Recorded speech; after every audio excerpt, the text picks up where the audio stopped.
Hello, everyone. This is Tom Fox back with Gregg Greenberg for our final episode of our series, Effing Argentina.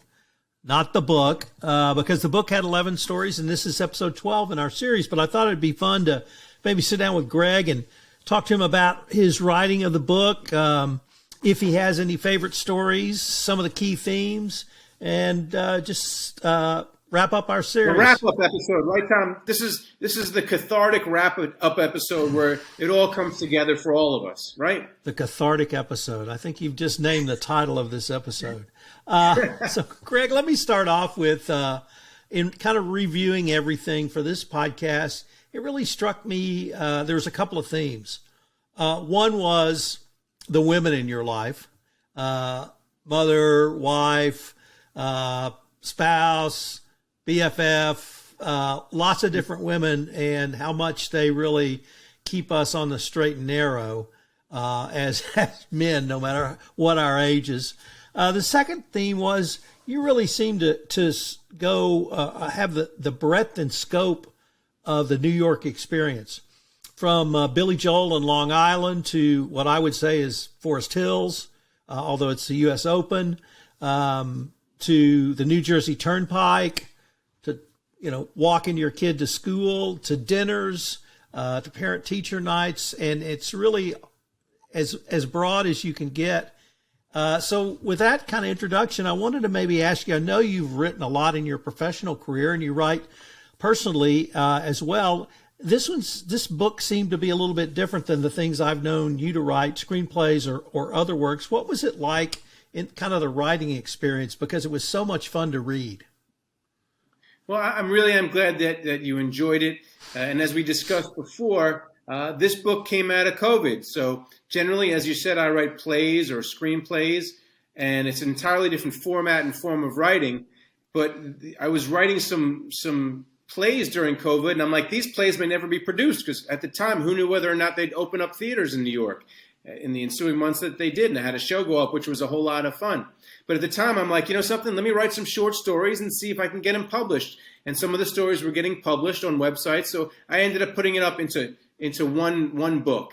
And it's not easy getting a book published nowadays, or I guess, or ever. So I published it myself. It ended up being a really gratifying, rewarding experience. So for anyone out there who says, I don't know if I can publish a book, yes, you can. If I can do it, you certainly can do it.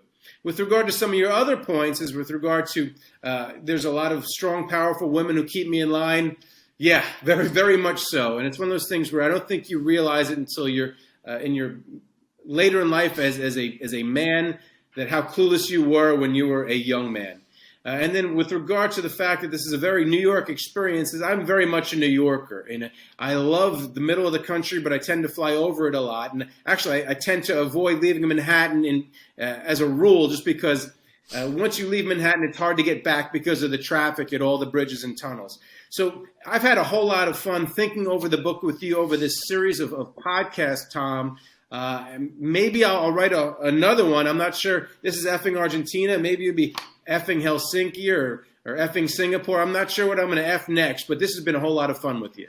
And, I really left out a couple of different things, which was you go from sports to popular culture to the mundane of the parent-teacher night or the parent night at school to couples. And then the other thing was you actually have a story, Effing Argentina, which I think draws upon your financial reporter background. And you really captured, from my legal and financial perspective, what is Effing Argentina, and you turned that into a story as well. Well, just as a reminder for folks that the idea behind Effing Argentina, one of the first stories was the fact that I kept reading the Wall Street Journal during the COVID months, and it was all about how the nation of Argentina owned the big financial firm BlackRock money, and BlackRock was complaining, and I anthropomorphized it and turned it into a little story about what would happen if the nation of Argentina owed you personally money or me personally money, and they knocked on your door and said, hey, can I borrow $500 billion or something to that effect? So that's how the whole thing really came about. And after I wrote that story, I was like, something? Let me write some other stories about exasperation. So I stayed on a theme of exasperation. And I thought maybe that'll be my thing. Like Rodney Dangerfield has respect. so I can have exasperation. And that kept me focused. So I know the stories are all over the place, from Officer Krupke and Schubert Alley about theater to back to school night to all these different things about New York and very Woody Allen-esque Jewish parenting, etc. Maybe I shouldn't say Woody Allen and parenting in the same sentence, but very a Woody Allen type view of New York City. But it really does all revolve around the theme of exasperation, and that's a theme that I think a lot of people can recognize and appreciate, especially now when we may be going back into more lockdown. It's just been a very exasperating time for everybody. So hopefully they got a little bit out of that as well. The other thing I really felt like, Gregg, is I've known you for a few years now, and when I read when I read the stories, I could actually hear you reading them, so I could hear your voice, but I could also see your smile. And it seemed like to me that you had fun writing it. Some of the tales were truly exasperating tales, Schubert Alley, but the one where you walked your daughter to school and ran into the dog, and your signature line, she has her mother's cheeks. I could just actually see you saying that. And it's the perfect line. Well, thank you. Yeah, it's what's the le mot jus, as they say in French, right? In French. But maybe you didn't see me smile. Maybe you saw me smirk. Maybe that's what you saw. But I really did enjoy writing this, and maybe if I really get some energy back, in 2022, maybe if we go into a big lockdown again, heaven forbid, I'll come out with the next episode of Exasperating Stories. But I'm glad that you were able to see how much fun I was having in short stories. And in short stories, there's generally a twist. And I'm glad that you enjoyed the twist that I was able to provide. So I'm going to have to put you on the spot, though. I know you're a dad, and I know you have more than one child, and I know you love all your children the same. But when it comes to effing Argentina, do you love all of the chapters the same, or do you have some personal favorites? Let me check out the table. It's such a slim volume, but it says so much in it. I really do like them all. I think they show lots of different sides of me, and which I appreciate, and hopefully the reader does as well. But I do think that the effing Argentina, maybe that one would be maybe not my favorite, but I have a special fondness for that one, just because that was the one that really kicked off the whole idea of me writing this book. Well, I have to say, and I probably have said it several times, that Officer Krupke is my favorite because I still find him to be one of the most beloved characters in all of musical theater. And you've even brought it forward because we have a new version of West Side Story coming out by Steven Spielberg. And, of course, over the weekend, the passing of Stephen Sondheim. If not... That's a great story as well. And I think that's one of the things that people out there, if you're thinking about writing, whether it be a play or a screenplay or a book of short stories, is try and find something small and specific that other people haven't looked for. And that's a great place to start for your own project. And that's the best advice I can give aspiring writers. Try and who was the baseball player? Wee Willie Keeler said, try and hit them where they ain't. Go to a place where no one's been before. No one has ever thought about really writing a big story about Officer, or a small story about Officer Krupke. So there's a wide open lane for you.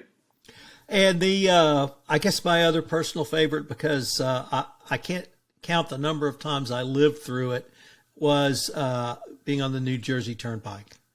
And yes, traveling with your kids on Thanksgiving or any holiday takes a lot out of a parent. And so I'm glad you enjoyed, and you were able to relate to that one, because I know you're driving Texas where they have those big highways, and it's the same being caught in traffic with your kids in Texas as being caught in traffic on the New Jersey Turnpike going from New York to D.C. Actually, I had a very different take on that story because I saw it through the eyes of your sons. And I didn't really focus on it as a parent, although a little bit when you had your wife calm you down. But I really remembered those trips as the kid. And they never have Dr. Pepper. They never have Dr. Pepper. And no matter how many times... I remember my dad on those trips, my dad going, well, you guys shut up back there, turning around and hitting us like that. Yep. And I never got the food I wanted because they always fouled up the order on the drive-thru. It didn't matter what I said. So I enjoyed that story from the perspective of the backseat, not the parent. Although at the end, when your wife does get you some French fries at least, so and a little bit calmed down. So I really enjoyed that one as well. The one that really struck me that exasperated you the most, it seemed at me reading it, was Billy Joel. And it just, every word in that story oozed. It was venomous. Venomous. It was venomous. Exasperation with Billy Joel.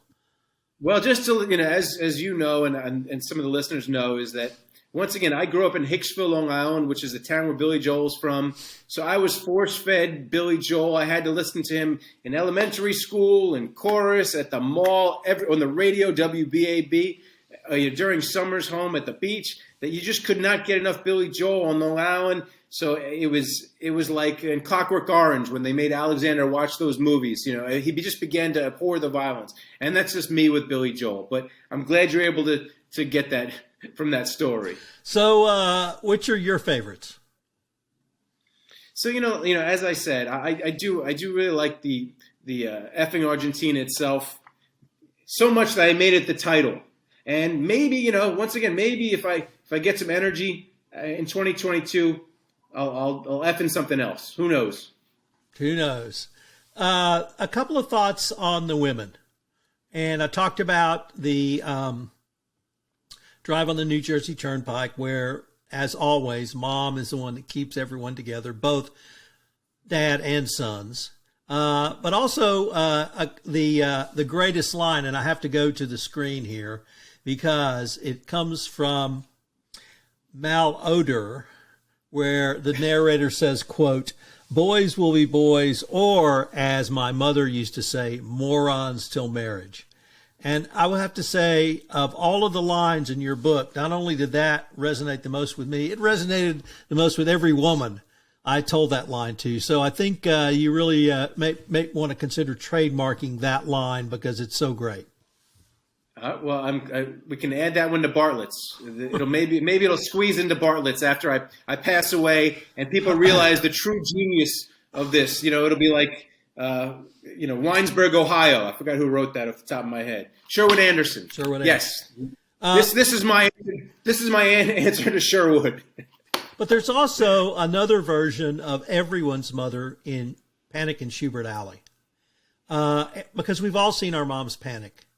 And I would have to say, upon reflection, losing the pocketbook is right up there at the top. And it doesn't matter where it's misplaced. It doesn't matter how it's misplaced. It's usually the boy or the husband's fault, no matter what. And they always have to find it. So, that one seemed to be pretty autobiographical too, but it shows that, our mothers, as God bless them all, when they lose their pocketbook, some logic goes out the window.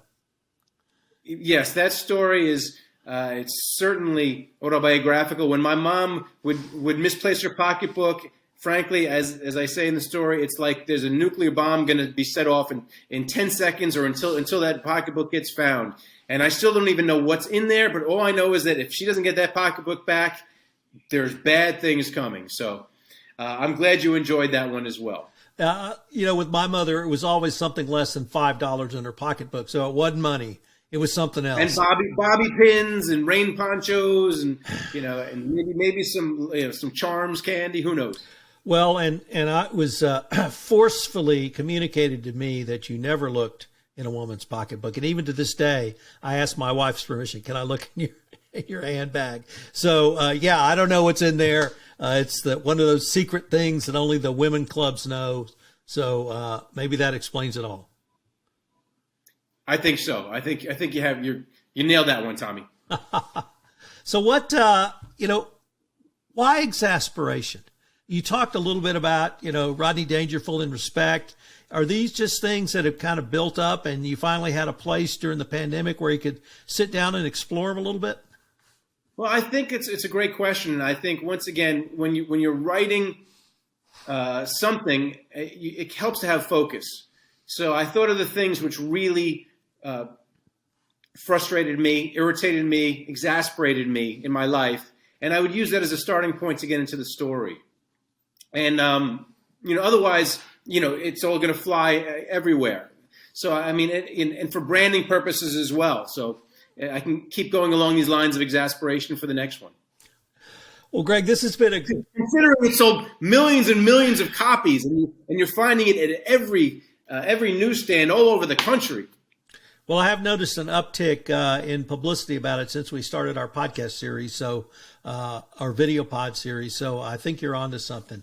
So for anyone who hasn't bought the book, we're begging you this holiday season, please. Gregg needs all the royalties he can get. Yes. Makes a wonderful Hanukkah or Christmas gift. There you go. It's multi-denominational. So, Gregg, this has been a great series. I've had a ton of fun doing it. I feel like I've got some insights into you. But more importantly, I feel like I was sitting across from you and you were telling me a story in every episode.